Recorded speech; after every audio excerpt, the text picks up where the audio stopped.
자, 한 나라의 그 경제 상황을 상징하는 것이 정시라고 본다면 지금 한국의 정시가 24,000 코스피 지수가 붕괴됐습니다.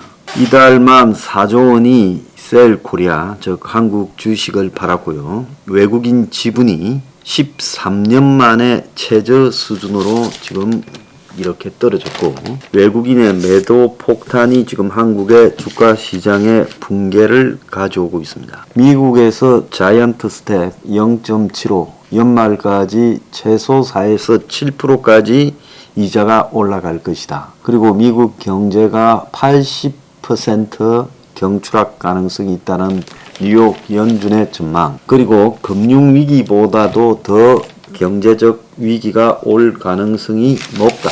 6% 더 높다라는 미 경제학자들의 전망 44%, 심지어 70%가 넘는 글로벌 기업의 CEO들의 경기 침체 전망, 이런 것들을 모두 고려할 때 이 미국의 경제가 추락하고, 그것이 이제 전 세계에 지금 빌빌 싸고 있는 경제에 충격을 때려서 완전히 세계 경제가 무너지는 한 순간이 곧 다가올 거라는 것은 이제 기정사실화되어 가고 있습니다. 자, 이 상황에서도요, 제넷 앨런 재무장관은, 이 사람 연준 의장까지도 했죠. 어제 ABC 방송에 나가가지고 미국 노동시장은 2차 대전 이후에 가장 강력하다. 조만간 인플레이션 속도가 둔화가 된다.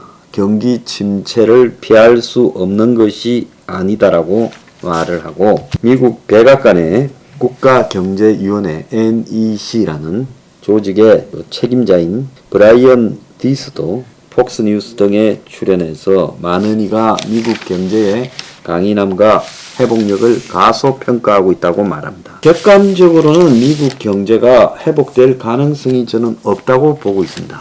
제넷 앨런이 이야기한 미국의 이 고용률, 이것은 미국의 고용난이 일어나고 있는 것은 저임금 부분에 국한된 것이고, 안정적 중산층의 일자리들은 미국에서 거의 소멸돼 가고 있습니다. 그리고 고임금 일자리들도 지금 굉장히 줄고 있어요. 넘치는 것은 이 식당에서 일하고 마트에서 일하고 이런 자리들 뿐입니다. 그래서 미국의 구인난과 그리고 미국의 지금 일자리 회복, 이런 것들은 2차 대전 이후와 지금 차원이 달라요. 2차 대전 이후에는 미국의 화이트 워킹 클래스, 백인 노동자 계급이 미국의 중산층으로 떠오를 수 있도록 만들었던 그런 시대입니다. 그래서 교회에 집을 살 수 있고, 그리고 가전제품들을 두고 마이카 시대를 열었던 미국의 골든 에이지 시대죠. 황금 시대.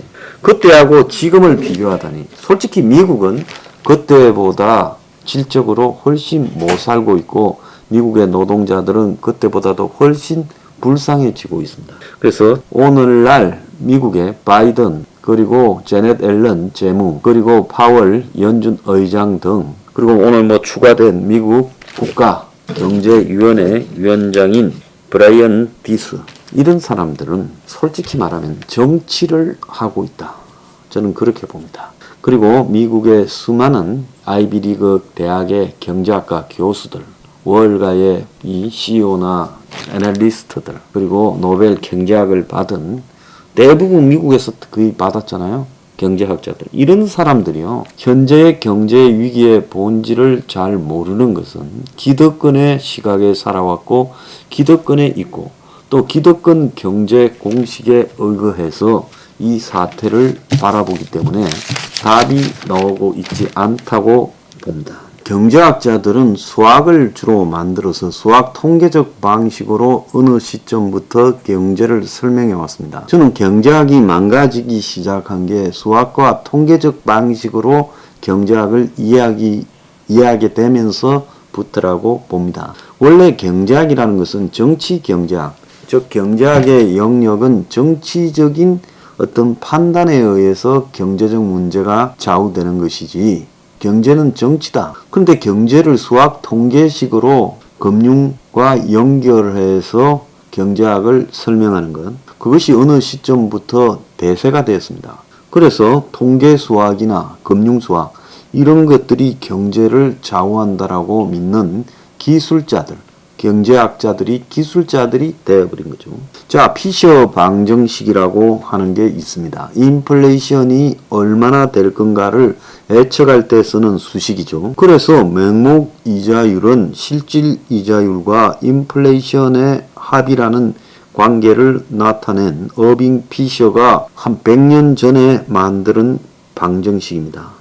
자, 이 피셔 방정식에 의거하면 그러면 지금 기대되는 앞으로의 인플레이션이 얼마나 될 거라는 것을 얼마든지 알 수 있지 않겠습니까? 그래서 화폐 공급량이 분모가 되고 통화량하고 통화 속도가 전체 통화의 숫자면, 그래서 이 피스의 교환 방정식이라는 것은 MV는 PY, 그러니까 통화량과 통화 속도는 결국 공급한 재화와 그거의 가격, 즉 공급한 재화의 양과 가격을 하고 일치한다. 요렇게 이제 이야기를 하고 있어요. 그래서 이 MV를 Y 공급량으로 나누면 가격이 어떻게 될지 예상이 가능하다라고 말을 하는 겁니다. 자, 이런 것들은 그냥 인플레이션, 단순한 인플레이션에서는 이런 것들이 예측이 가능한 방식으로 통하겠지만은 지금 이런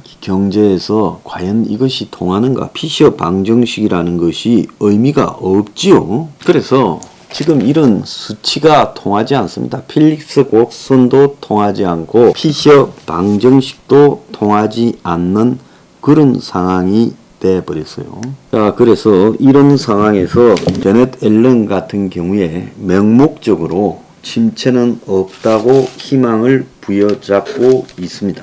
그러면서 고물가는 이들이 인터뷰를 통해 장기간 인플레이션 압박으로 경제 성장이 둔화될 수는 있지만 경기 침체는 피할 수 있다라고 지속적으로 말을 하고 있어요.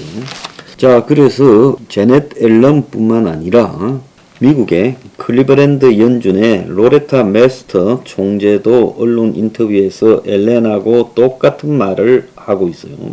그래서 연준의 목표인 물가 상승률 2%까지 떨어지려면 2년 정도 걸릴 거라고 이야기를 하고, 앨런은 물가 상승의 원인을 러시아 전쟁, 코로나 봉쇄에 따른 물류 차질, 즉 이벤트적 현상 때문에 발생한 것이라고 말을 하면서 이는 금방 없어질 문제가 아니기 때문에 고물가는 올해 남은 기간에도 계속된다. 그러면서 이들이 하는 말은 미국의 경제 성장률이 추세 성장률보다 약간 낮고 또 실업률은 약간 상승하는 정도다. 성장이 둔화할 수 있어도 침체는 없을 것이다. 그러면서 앨런은 경기 침체가 불가피한 게 아니다라고 말을 하고 있습니다. 자, 그런데 실제로 많은 현장의 금융 전문가와 실물 경제를 하는 CEO들의 평가는 이와는 아주 다른 현재의 경제 부분이 매우 부정적으로 바라보고 있다라는 겁니다. 자, 피스 교환 방정식에 따르면 MV, 통화량이 M이고 V가 통화 속도 회전수입니다. P는 가격이고 공급량이지 Y예요. 그래서 전체적으로 시중에 풀려있는 통화는 결국은 시중에 풀려있는 물건의 가격과 같아. 이런 식으로 지금 이야기를 하고 있는 거죠. 그리고 이제 통화 속도라는 V는 결국은 구매력을 이야기하는 겁니다. 자, 그래서 M만 늘어났고 구매력 V는 감소했습니다. 자, 그런데 미국에서 보면 P, 가격은 올라가고 있고 공급은 또 감소했어요. 그런데 문제는 뭔가 하면 P와 Y, 재화의 가격에 대비해서 그야말로 통화량과 이 통화 속도를 합친 MV가 통화량 증가 때문에 지나치게 커져 있다. 결국은 현재 나타나는 인플레이션 원인이 통화량의 폭주에 의한 것이지 공급이 무슨 크게 부족해서 발생하는 공급의 문제가 아니다는 겁니다. 만약에 공급의 문제 같으면 소비가 폭주하지요. 그러지 않습니까? 지금 소비가 줄어들고 있어서 공급이 줄어드는 효과도 분명히 있지. 마치 무슨 전쟁과 중국 문제로 공급에서 차질이 빚어져서 지금 일이 생기고 있다. 그것이 현재의 물가 상승의 원인이라는 것은요, 실질과 현상을 호도시키는 부분이에요. 그래서 지금 나타나고 있는 모든 원인은 세계에 필요한 돈의 양, 재화와 그 가격에 대비해서 이 돈의 양이 적절하게 맞아와야 되는 겁니다. 그래서 경제 규모가 커지면 규모가 커지는 만큼 맞춰서 돈의 양을 늘려와야 되는데 돈의 회전 속도도 빨라졌지요. 자, 구매량은 줄어들었지만은 어떤 식으로든 돈을 돌리는 금융상품화는 빨라졌어요. 거기에다가 돈의 양을 엄청나게 늘렸습니다. 2008년 금융위기 그리고 코로나 때요. 그러니까 MV라고 부르는 전체의 돈의 크기가 엄청나게 팽창해 있고 거기에 반해서 재화와 양과 재화의 가격은 상대적으로 작아져 있다는 거예요.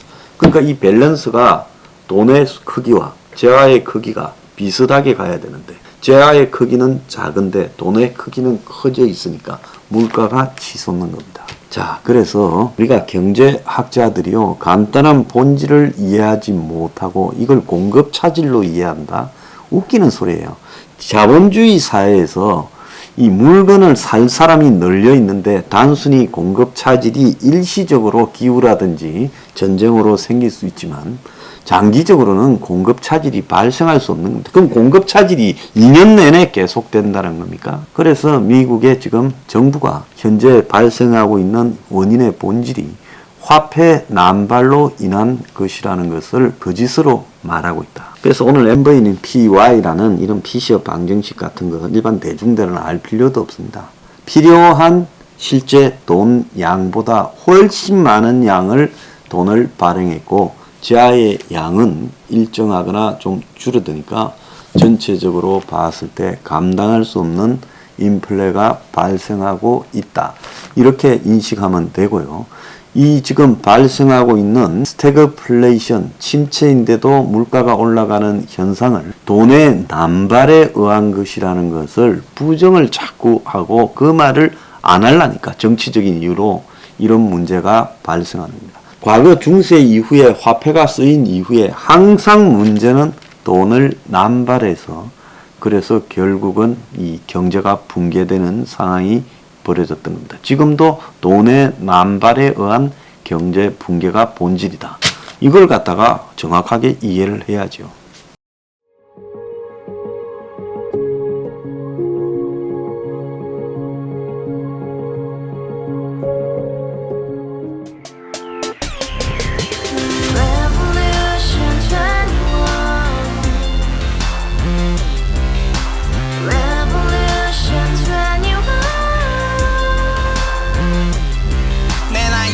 월세 30 코인빚만 300 서울에 온 지 벌써 10년 아둥바둥 버텼지만 여전히 난 반지 하에 제왕 곰팡이 연문제약 내비랭 깡통망통 완전히 폭망 90원 창문만큼 작아진 내 꿈 연애 결혼 내 집 모든 게 헛꿈 1년 전 떠난 여친 울며 말했지 같이 써봤자 평생 가본 게 꼭꼭꼭하지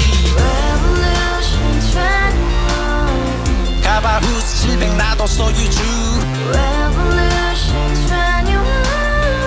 가바후스 700 나의 소주 택시기사 우라부지 마트 캐셔 울어무니 우리 집안 다 털어봤자 후줄 그래 개선민 내미래 거기서 팍 끝난 거지 팍 더 이상 노력 따윈 괴물이 스펙 찾아서 말리 비오는 날 알바 잘려 맨날 학원 날 개쳐 발려 밤비 내리는 양화대교 홀로 걷고 있을 때 현수막에 아로 새겨진 평당 700짜리 아파트 다같이 소리 질러 혁명 21 가바후스 700 나도 소유주 가바후스 700 나의 소주 Together in the house, brand new day, and your dream had just begun. Revolution 21, only hope and happiness.